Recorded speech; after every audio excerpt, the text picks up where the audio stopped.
السلام علیکم دوستو، آج کی اس ویڈیو میں ہم بات کرنے والے ہیں حضرت علی نے فرمایا روز صبح 2 فرشتے گھر پر کیوں آتے ہیں اور وہ آ کر کیا کرتے ہیں۔ ساتھ ہی ساتھ دوستو ہم آپ کو بتانے والے ہیں ایک ایسا واقعہ جس واقعے میں دلہن کا انتقال ہو گیا، یعنی اپنی شادی والے دن ہی دلہن جو سسرال میں جانی تھی وہ قبر میں پہنچ گئی۔ اس کے ساتھ ساتھ دوستو ہم آپ کو بتائیں گے ان 15 گھروں کے بارے میں جن گھروں میں غریبی ہی غریبی آتی ہے، تنگ دستی ہی تنگ دستی آتی ہے۔ یہ 15 کام جن گھر میں بھی ہوتے ہوں گے وہاں ہمیشہ پریشانیاں ہی رہے گی۔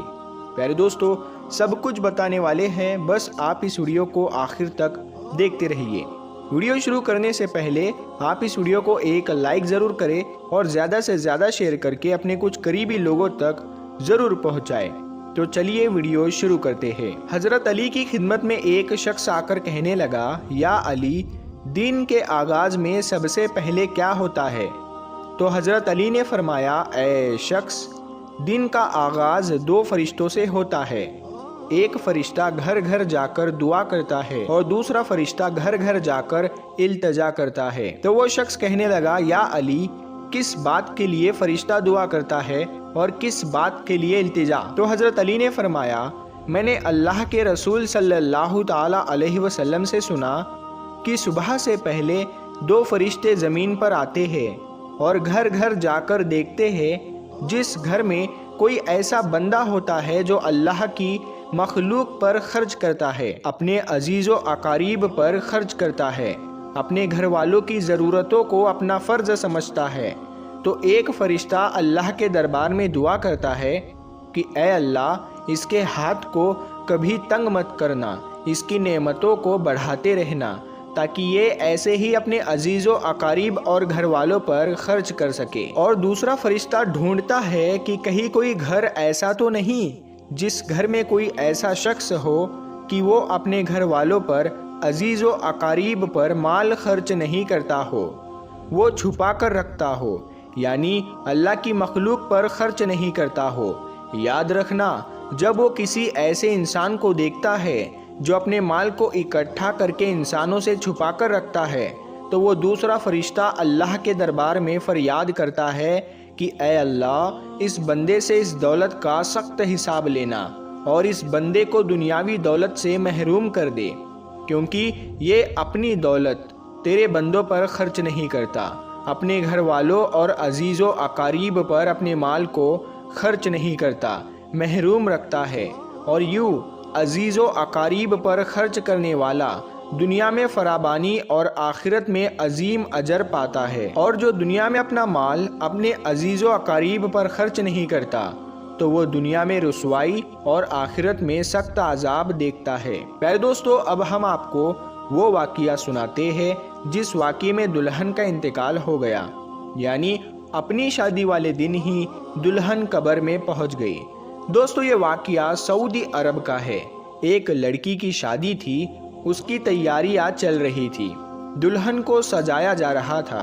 اتنی دیر میں مسجد میں اذان ہوئی اور اس کے بعد نماز کے بعد سے ہی لڑکی کے میک اپ کی تیاریاں چلنے لگی۔ اس کو ایک اچھا سا لباس پہنایا گیا اور دلہن کا سارا میک اپ کیا گیا۔ اتنی دیر میں عشاء کی اذان ہو گئی۔ جیسے ہی اس لڑکی کے کانوں میں اذان کی آواز آئی تو اس نے سوچا کہ نماز پڑھ لوں، اور اٹھی وضو کرنے کے لیے جانے لگی۔ جیسے ہی وہ وضو کرنے کے لیے چلی تو اس کی ماں نے دیکھا اور پوچھا، بیٹی کہاں جا رہی ہو؟ تو دلہن نے جواب دیا کہ امی، میں وضو کرنے کے لیے جا رہی ہوں، اذان ہو چکی ہے، نماز کا وقت ہو رہا ہے۔ لڑکی کی ماں نے کہا کہ کہیں تم پاگل تو نہیں ہو گئی ہو؟ نیچے سارے مہمان بیٹھے ہیں، تمہارا انتظار کر رہے ہیں، تم وضو کرو گی تمہارا میک اپ خراب ہو جائے گا، تم پھر اچھی نہیں دکھو گی، سب لوگ تمہارے بارے میں کیا سوچیں گے؟ اس دلہن نے کہا کہ امی، لوگ کیا کہیں گے مجھے نہیں پتا، مجھے اپنے رب کو راضی کرنا ہے۔ اتنا کہہ کر لڑکی وضو کے لیے چلی گئی۔ اس نے وضو کیا اور نماز کے لیے جانے لگی۔ وضو کرنے سے اس کا سارا میک اپ اتر چکا تھا، لیکن لڑکی کو اس بات کی کوئی بھی فکر نہیں تھی، اسے تو ڈر تھا اپنے رب کا۔ لڑکی نماز پڑھنے کے لیے کھڑی ہو گئی اور نماز ادا کرنے لگی۔